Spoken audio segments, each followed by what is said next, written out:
Dagoretti North Member of Parliament Beatrice Elachi has sadly and tragically lost her son. Her son was involved in a car accident, which people are saying that it was due to drunk driving, and he died on the spot. However, Kenyans on Twitter, KUX, are making fun of the situation and mocking the death of Elvis Murakana Namea. Or are they just mocking the mom? Because they're saying some of the comments zenye alikuwa anasema last year during the Gen Z movement and protest, and during the kidnapping and disappearance of some youth, that she had this coming, and are actually making jokes, making videos, mocking her and making memes, mocking the situation, wakisema kuwa wameenda celebrate the death, and actually it is not a sad situation. Some of the memes that have been going around are, one of these, absolutely no one, Beatrice Elachi's son. She had said, if you believe Kenya is a bad country, then just leave.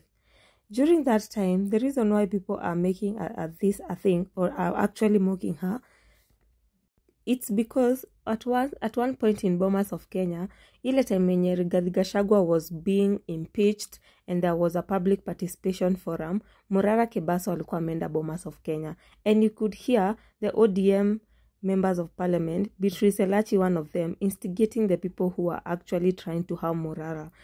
She was shouting and saying, "Piga, piga." Can we secure those papers? Can we secure the papers? Wewe huwezi kuja kuharibu mkutano ya public participation. Everyone has an opinion. Piga. Wacheni kupigana. Marara, you cannot come to destroy a meeting. On this day, Murara Kebaso actually sustained serious injuries and he had to go to hospital. Noting that those chairs, they were just made of, some of them were made of steel, and you can see they were just thrown at them, and they were the one inciting the people who were throwing them.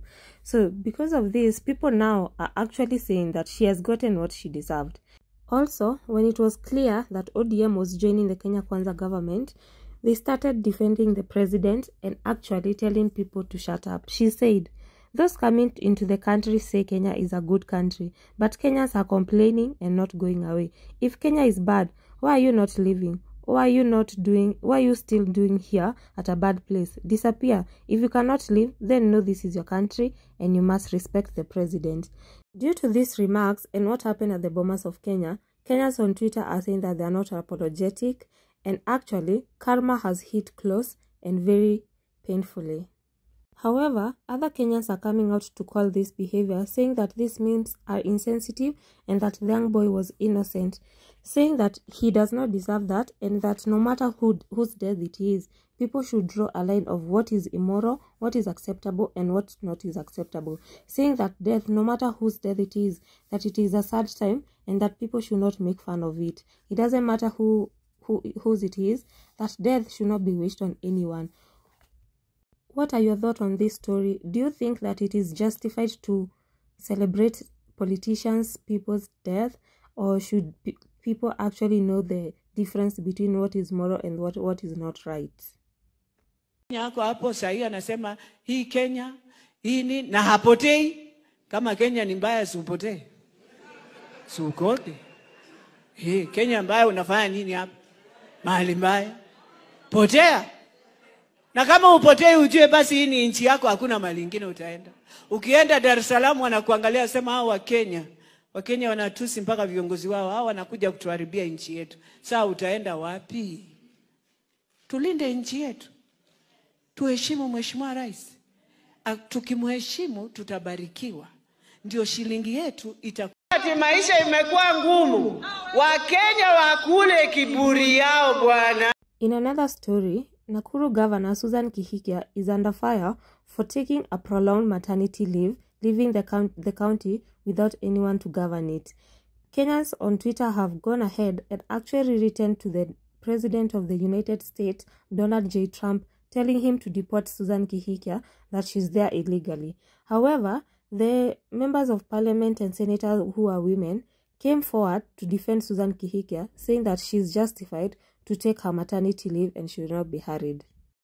Kama wabunge tumemshikilia kwa kuwa Gavana Kihika ashikilie hapo. Kwanza tunafurahi ameongeza idadi ya Wakenya, na tuko na furaha sana kupata hao watoto.